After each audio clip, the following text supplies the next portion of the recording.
There are several ways for investors to gain exposure to the retail investment market. Two very popular methods are real estate investment trusts, known as REITs, and real estate syndications. A syndication might be right for an investor with capital they're comfortable not accessing for up to 7 years. A real estate syndication raises capital to purchase commercial real estate or to build a new property. This type of investment pool involves a sponsor and a group of accredited investors. A sponsor is a person or company in charge of finding, acquiring, and managing investment property on behalf of the syndication. An accredited investor is an investor or entity that can invest in securities not registered with the Securities and Exchange Commission, the SEC, because their income and net worth meet certain guidelines. Most investors would not want to take on the responsibilities of financing and managing a shopping center, but a syndication of investors can make that a realistic opportunity. The investors in a real estate syndication are known as limited partners and take a passive role in the investment. Although the sponsor will often contribute capital to the syndication, most of the capital comes from the investors. The sponsor makes their money through the fees associated with managing the syndication. To summarize, syndications partner experienced real estate professionals and developers with investors who are looking to put their investment capital to work. So what are the advantages of syndications? By investing in a syndication, an investor becomes a member of an entity that owns a commercial property, which can come with tax benefits. Chief among those benefits is depreciation, which delivers significant tax deductions to property owners. Depreciation is a method the IRS uses to write off the cost of an asset over its useful lifespan rather than its value at the time it was purchased.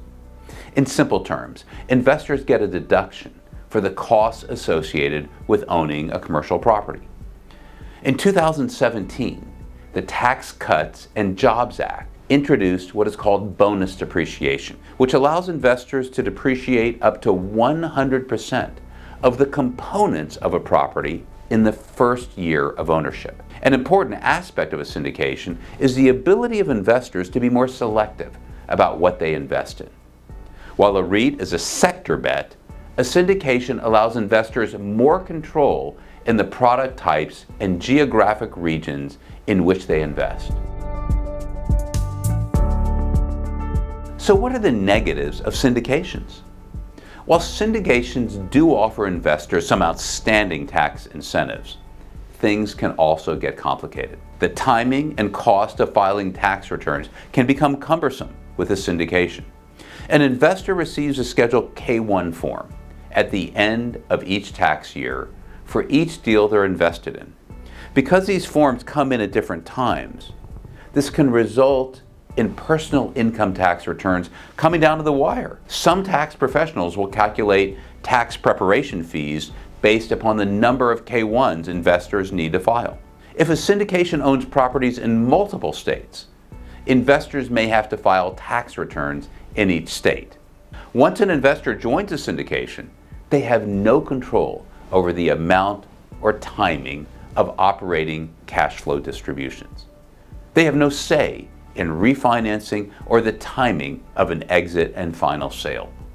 It's imperative investors understand that syndications don't offer the liquidity that a REIT does. Once an investor joins a syndication, they do not have access to the capital invested for an extended period, which can be up to 7 years. This lack of control can be a problem for an investor who relies on the passive income of their real estate.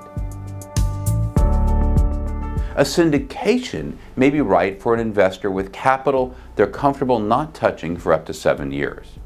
For instance, a high-income professional in the prime of their career may be more comfortable losing control of their investment capital for a long period of time. The important thing is for an investor to do their due diligence before deciding which type of investment is right for them.